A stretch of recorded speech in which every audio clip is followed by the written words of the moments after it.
Now is not the time to panic. Though frustrating, it is not the time to be bearish. This is the S&P 500 chart, and I want to show you something right off the bat that I think will paint a very nice picture for you. This is the S&P 500 price discovery, all-time high areas from the April tariff capitulation. We've had this nice bounce into this area. All the while, altcoin markets failing to break out. The frustration for altcoin holders especially is there. But I want to point something to your attention. This is happening right now, yes.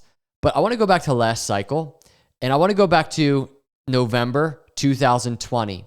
S&P 500 bouncing similar to the tariff year out of the COVID capitulation, entering price discovery right there, November 2020, while altcoin markets still a ways away, as you see, from breaking all-time high. But the move, getting ready, preparing. And that is partly what I want to discuss in this video. We're going to also look at Ethereum and ADA analysis on the short term to discuss targets if you're watching the price in the short term. But I really want to discuss what is going on the macro. So hit the subscribe and like on the way in if you're not in our intelligence system. Hit the link below. Get set up. We have a free trial going on. This is a snapshot of our exit planner where you can strategize, you can speculate on price and start seeing what your gains will look like for Bitcoin and a bunch of altcoins as you plan your exits. And then you integrate risk mode into that plan, and then you have a more unemotional, data-driven, risk-driven plan to take profits. So get back there, try us out. Let's jump into the video. So I want to talk about this, what's going on with equity markets as it relates to crypto. And I really want to start with this clip. This is from yesterday. This is Citibank. Check this out. Correct me if I'm wrong, but I think going into late 26, your forecast for Bitcoin and Ether are pretty good, yes? Not mine, but our teams. Yeah. So we're looking for continued follow through there. It kind of comes back to your discussion. So I'm going to pivot forward a little bit, but listen to what he's about to say. He's looking for continuation, it sounds like, right into 2026 for markets. But check this part out. Let's just go forward a little bit. And, I think your commentary is spot on there. I mean, I think we just have to allow that. You have a very aggressive momentum-driven equity market, and so I think people don't want to miss that. So you're looking for your hedging opportunity, and the way we see it, in addition to central bank buying, as you mentioned, I think that those two asset classes become hedges of choice as you're trying to navigate this ongoing strength, highly valued but momentum-driven equity market. Momentum-driven equity market. There's a picture of it right there. And he's saying, as people are trying to navigate this market, you're looking for other things, hedges.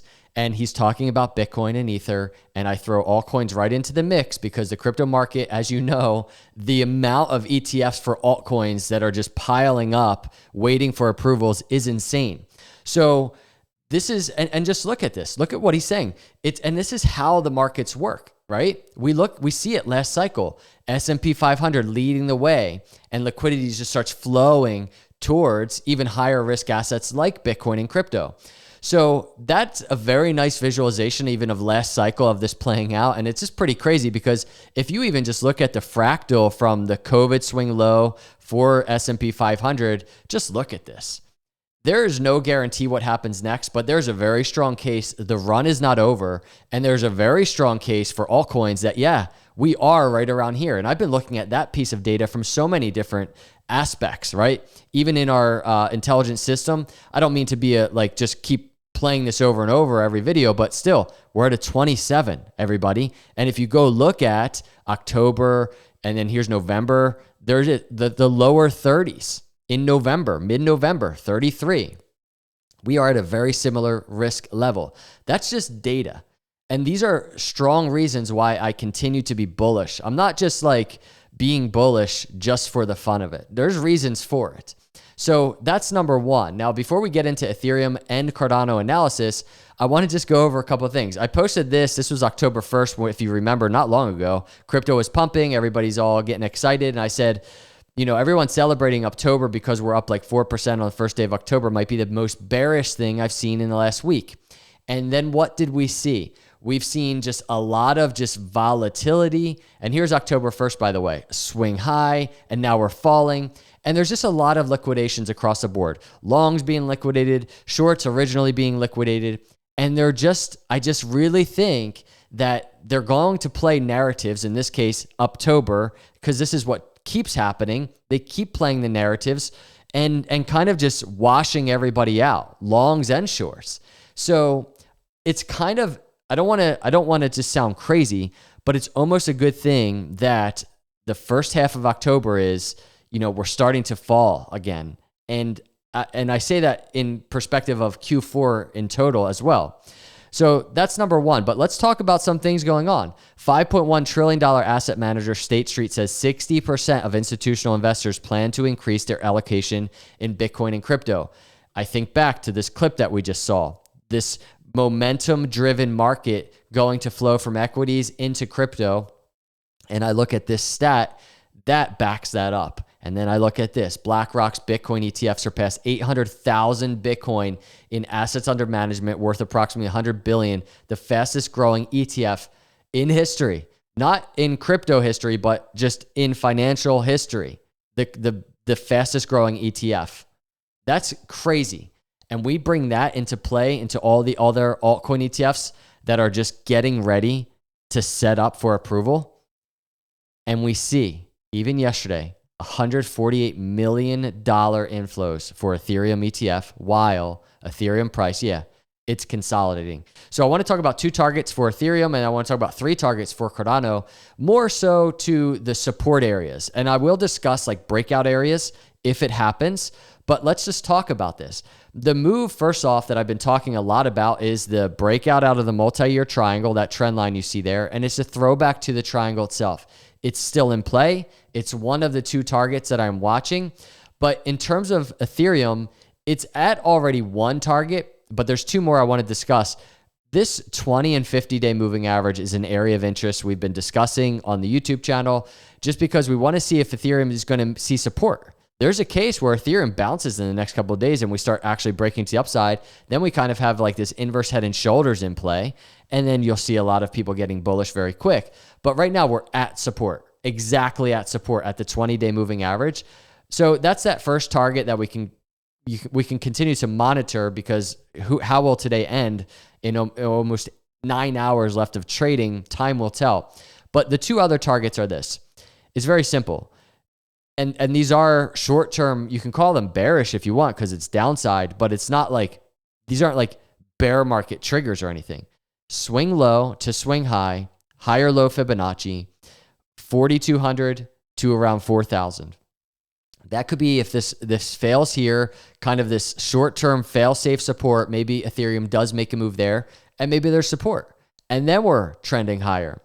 If that support fails, then it's clear that the target to the downside that is in play is the mid-3000s back to the triangle apex itself of this multi-year triangle.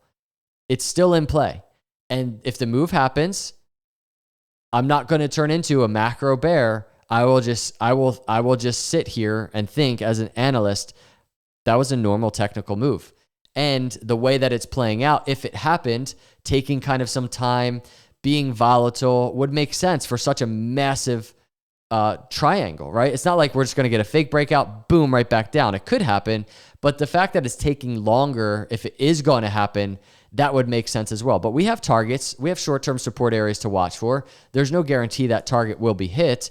And so these are our support areas. The moving averages, the Fibonacci are those 2 support areas before that happening. But if Ethereum makes a reversal in the short term, I would watch like the $4,600, $4,700 area, this whole entire area, previous swing highs, up to around $4,800, $4,900.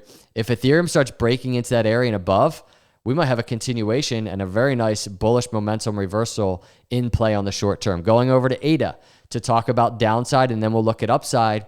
Very similar. Cardano ADA is already below the 20 and 50-day moving averages. It's acting more volatile than Ethereum. It's no surprise there.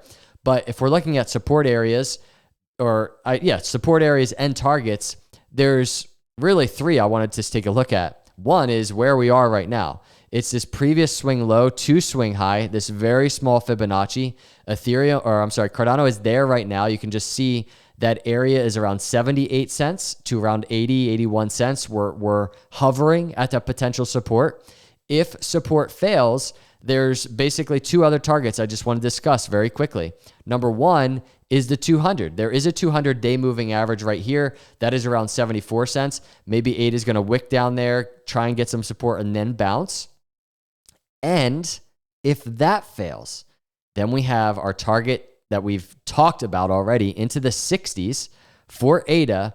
I don't want to see it happen, but it's a target out of this structured move. So we had the break to the downside, a nice little pullback, failure, and then continuation to a target into the 60s for ADA would be a normal technical move. And I say that within the same context of, a throwback for Ethereum to this apex would be a normal technical move. So whether or not it happens, we have to evaluate support. It's volatile. It's annoying. It's all over the place. We get faked out all the time.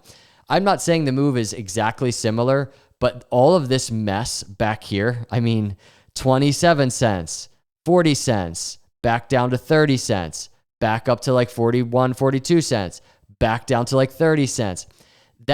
All of this, it reminds me so much of like recent weeks. It just does. I'm not saying the setup is the same and we're about to get like a blast off like here, but I'm just saying the consolidation on the ADA chart is very normal in the sense of it's all over the place, and it's probably going to continue being all over the place.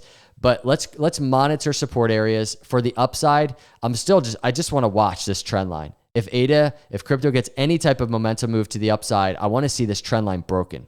That could be a very nice, powerful move for ADA that could signal the reversal that we're looking for.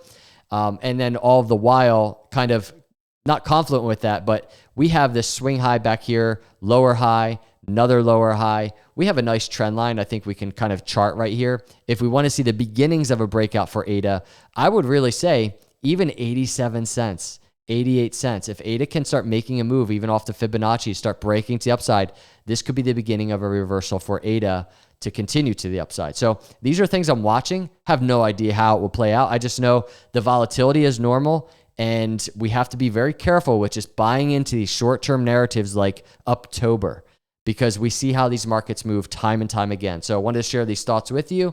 Hit the subscribe if you enjoyed this video. Please consider giving it a like. And if you're not in our intelligence system, get back there, check out our risk models, and click the link below for the free trial. I will see you all in the next video. Have a good day, and God bless.